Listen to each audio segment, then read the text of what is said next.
ଏବେ ଆସିଲା ପାଣିପାଗ ବିଜ୍ଞାନ କେନ୍ଦ୍ର ପକ୍ଷରୁ ବଡ଼ ସୂଚନା। ସକ୍ରିୟ ହେଲା ଲଘୁଚାପ। 5 ଦିନ ପ୍ରବଳ ବର୍ଷା।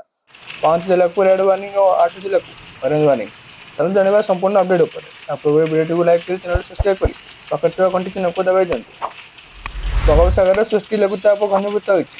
ଆସନ୍ତା 24 ଘଣ୍ଟା ମଧ୍ୟରେ ଏହା ୱେଲମାର୍କ ଲୋ ପ୍ରେସରରେ ରୂପ ନେବ ବୋଲି ଭାରତୀୟ ପାଣିପାଗ ବିଭାଗ ପକ୍ଷରୁ ପୂର୍ବାନୁମାନ କରାଯାଇଛି। ଏହାର ପ୍ରଭାବରେ ଉପକୂଳ ଓଡ଼ିଶା ସମେତ ଦକ୍ଷିଣ ଓ ଆଭ୍ୟନ୍ତରୀଣ ଓଡ଼ିଶାରେ ପ୍ରବଳରୁ ଅତି ପ୍ରବଳ ବର୍ଷା ହେବ ବୋଲି ପୂର୍ବାନୁମାନ କରାଯାଇଛି। ଅତି ଭୀଷଣ ବର୍ଷା ନେଇ 5 ଜିଲ୍ଲାକୁ ରେଡ୍ ୱାର୍ଣ୍ଣିଂ ଜାରି କରାଯାଇଥିବା ବେଳେ 8 ଜିଲ୍ଲାକୁ ଅରେଞ୍ଜ ୱାର୍ଣ୍ଣିଂ ଜାରି କରାଯାଇଛି। କନ୍ଧମାଳ, କଳାହାଣ୍ଡି, ବୌଦ୍ଧ, ସୋନପୁର ଓ ବଲାଙ୍ଗୀରରେ 200 ମିଲିମିଟରରୁ ଅଧିକ ବର୍ଷା ହେବାର ସମ୍ଭାବନା ରହିଥିବାରୁ ରେଡ୍ ୱାର୍ଣ୍ଣିଂ ଜାରି କରାଯାଇଛି।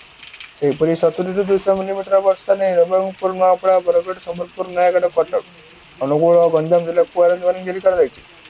ତେବେ 70ରୁ 110 ମିଲିମିଟର ବର୍ଷା ନେଇ ଉପକୂଳବର୍ତ୍ତୀ ଜିଲ୍ଲାଗୁଡ଼ିକ ମଧ୍ୟ ସତର୍କ ସୂଚନା ଦେଇଛି ପାଣିପାଗ ବିଭାଗ। ବର୍ଷା ସମୟରେ ଦକ୍ଷିଣ ଓଡ଼ିଶାର ନଦୀଗୁଡ଼ିକ ଫୁଲିବ ଏବଂ କିଛି ସ୍ଥାନରେ ଭୂସ୍ଖଳନ ହେବା ନେଇ ସତର୍କତା ଜାରି କରାଯାଇଛି। ଲଘୁଚାପ ଜନିତ ବର୍ଷା ଆସନ୍ତା 16 ତାରିଖ ପର୍ଯ୍ୟନ୍ତ ଲାଗି ରହିବ।